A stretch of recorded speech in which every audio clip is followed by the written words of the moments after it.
নমস্কার বন্ধুরা, তোমরা ভালো আছো সবাই? তোমাদের ভালোবাসায় আমিও ভালো আছি। তোমাদের ভালোবাসার জন্য আমি এগিয়ে যেতে পারছি। বহুত বহুত শুক্রিয়া।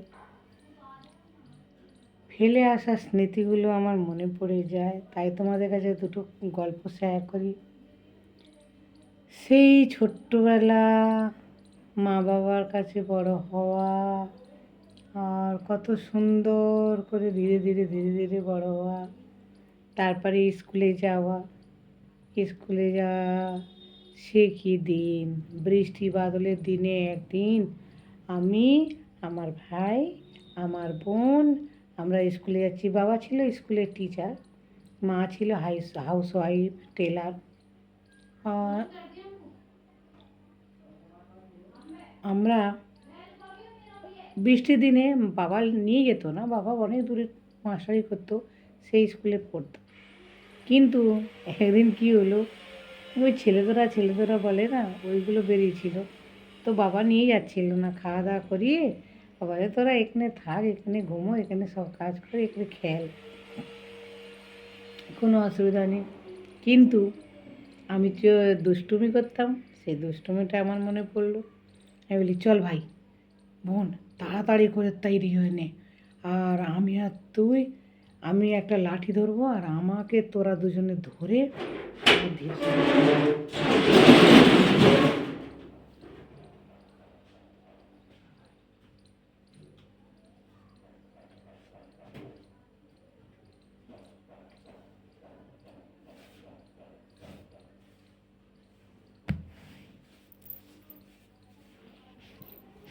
তারপর কী করলাম যেন, একদিন বন্ধুরা শোনো, একটুখানি আমার ওখানে আওয়াজ হলো, একটু বন্ধ করে দিলাম, বলাটা বন্ধ করে দিলাম, ওইটা তো কোনো অসুবিধা নেই। তারপরে আমরা ব্যাগ নিয়ে ধীরে ধীরে ধীরে ধীরে চলতে থাকলাম। মাঝখানে গিয়ে একটা লোক পেলাম। সেই লোকটা কাঁধে একটা ঝোলা, হাতে একটা ফুল, জবা ফুল। আমি বলি, ওরে ভাই বোন, আমাদের শুকিয়ে আর নিয়ে চলে যাবে, আমরা এবার মরে যাব, আমরা আর পাবো না। এবার আমি কী করলাম, বুদ্ধির জোরে আমি ওদের নিয়ে, একটা বাগান ছিল, বাগানের ওখানে গিয়ে পিছে গিয়ে চুরি করে এরম করে করে দেখি ও ধীরে ধীরে সিতারা বাজাতে বাজাতে, গান করতে করতে চলে গেল, ফুলটা কানে গুঁজে নিল। আমি তখন বললাম, আমাদের চালাকি দেখে আগে যাচ্ছে, কোনো অসুবিধা না, আমরা আগে চলে ফের দৌড় দৌড় দৌড় দৌড় দৌড় দৌড়ে দৌড়ে পৌঁছে গেলাম কাশীপুরে আমার একটা চাচার দোকানে, কাকার দোকানে। সেদিনকে বলি, কাকা আমাদের ওই স্কুলটায় পৌঁছে দাও। ছেলেদেরা পিছনে পিছনে আসছিলো, আর তোর বাবা বারণ করেছে না, তোরা কেন যাচ্ছিস, চল ঘরে করে আসবো। আমি বলি, না আবার এত দূরে এসে গেছি, মা মারবে। সে কি, চলে গেলাম গিয়ে দেখি বাবা হাসতেছে, তোদের আনিনি, তোরা কেন এলি? বাবা, তুমি স্কুলে আসবে না, আমরা স্কুলে আসবো না, তারপরে তুমি এই চানা ভাজা খাবে, আমরা খাবো না। সে কি কথা, ভালো লাগলো, খুব ভালো লাগলো। তারপর কি হলো, বাবা বললো, ঠিক আছে ক্লাসে গিয়ে পড়াশোনা কর। তারপরে ছুটি হলো, বাবা আমাদের সাইকেলে করে নিয়ে বসছিল। তখন ওই মোটর সাইকেল ছিল না, আমার বাবা চালাতো এই সাইকেল, প্যাডেলওয়ালা সাইকেলে করে 3 ভাই বোনের নিয়ে চলে এলো। এবার শোনো, তারপরের দিন রবিবার, বাবা এনেছিল, বাবা রান্নাবান্না করতো, মা করতো না, মাকে খুব ভালোবাসতো আমার বাবা, তো রান্নাবান্না করতো না, ভাত রান্না করতো। বাবা এলো তরকারি কিনে, আর বাবা এসে রান্নাবান্না শুরু করলো। আমরা খেলাধুলা করছিলাম, সে কি খেলাধুলা, আমরা বড় খালে গেছিলাম, বড় খালে গিয়ে অনেক মাছ ধরে নিচ্ছি, সে পুরানো স্মৃতি, কী বলবো বলো।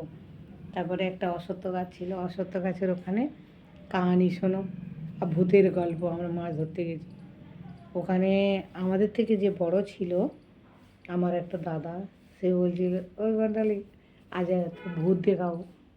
আমি চলে গেলাম ধীরে ধীরে, গিয়ে দেখি বলে এই কাজটায় না ভূত আছে, এর কাছতে যাবি না আর আসবি না। হ্যাঁ, আমার ভয় দেখিয়েছে। সেই গাছটার কাছে এলে একটুখানি দুপুরবেলা হয়ে গেল, 12টা 1টা বাজে, মাছ ধরে আসছি। এবার কেউ আসে না, আমাকে আমার বাবা পাঠিয়ে দিয়েছে, বলে তুই যা ঘরে এইগুলো দেখে আয়। তারপরে আর আগে আমি ওই গাছটার কাছে এসে এমন লাগছে ভূত আছে। হ্যাঁ, ভূত আমার ভূত পেতনি আমার ঝি, রাম লক্ষ্মণ সাথে আছে, করবে আমার কি বলে বলে চলে। ফের ওখান থেকে এনে সেই মাছগুলো রেখে ফের আর একটা বাসন নিয়ে ওর বাবার কাছে এলাম। সারাদিন মাছটা ধরে তারপরে সন্ধেবেলা ঘরে ফিরল। এটা গেল আর একটা দিনের কথা। তারপরে আর একটা দিনের কথা, বৃষ্টি বাদলের দিন, প্রচুর বৃষ্টি হচ্ছে, প্রচুর বৃষ্টি হচ্ছে। আমাদের ঘরের ধারে কাঁচা রাস্তা, আর আমাদের গাছ ছিল আম গাছ, জাম গাছ, জামরুল গাছ, নারকেল গাছ, তাল গাছ, তেঁতুল গাছ। সব গাছের উপর উঠে আমরা খেলা করতাম। তারপরে এই বৃষ্টি বাদলের দিনে এত ঝড় হচ্ছে, একদিন আমার মা বলছে চল তোর দাদুর কাছ থেকে হয়ে আসি, ঠাকুমা দাদুর সঙ্গে দেখা করে আসি। আমি গেছি, ওরে বাবা এত ঝড়, ঝড়ের চোটে আমাকে উড়িয়ে নিয়ে চলে গেছে। আমি সে কোথায় উড়ে গেছি তাও জানি না। মা তারপরে খুঁজে খুঁজে আনলো। তারপরে দুপুরে খেজুর গাছে খেজুর হয় গরমের দিনে, গরমের ছুটি পড়েছে, গরমের ছুটির সময় খেজুরগুলো পাড়তে হবে চুরি করে।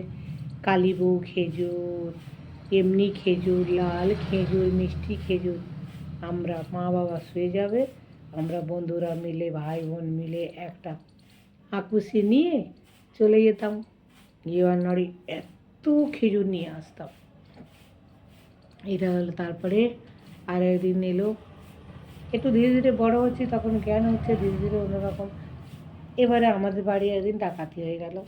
ডাকাতি হওয়ার পরে আমরা ওই মানে মাঠের মাঝখানে আমাদের বাড়ি ছিল, একদম মাঠের মাঝখানে কেউ ছিল না, আশেপাশে অনেক দূরে দূরে ছিল। তা ওখান থেকে আমরা চলে এলাম গ্রামের ভিতরে। গ্রামের ভিতরে এসেছি আরও মস্তি, সেখানে সাইকেল চালানো শেখালো আমার বাবা। আমরা সাইকেল চালাতাম, সে অনেক দূরে দূরে চলে যেতাম। তারপরে স্কুলে যেতাম, স্কুলে লেজিম খেলা, খোখো খেলা, দৌড় খেলা, সাইকেল দৌড় খেলা।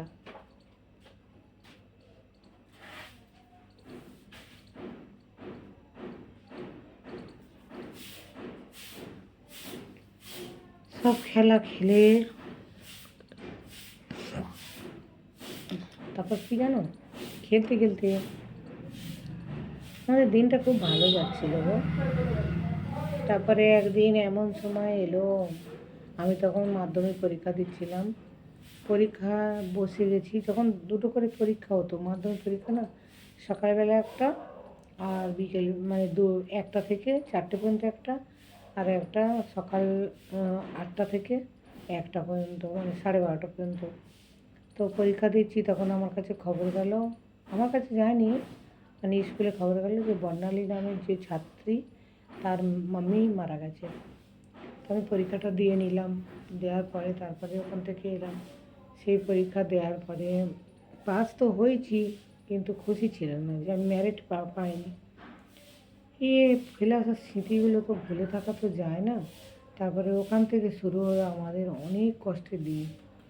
আমি রান্না করতাম, স্কুলে যেতাম, খাওয়া দাওয়া করতাম, বাবাকে সে খাওয়াতাম, এরকম করে করে দিন গেল। তারপরে একদিন সময় এলো, আমার বাবাও অসুস্থ হয়ে গেল। কি বলবো বলো, বাবা বললো আমার মেয়েটার বিয়ে দিতে হবে। তারপরে থেকেই আমার এই রাজস্থানে বিয়ে দিল। ব্যাস, অনেকটা বড় হয়ে গেছে, আর বেশি বলবো না। আগের গল্প, আগের ভিডিও।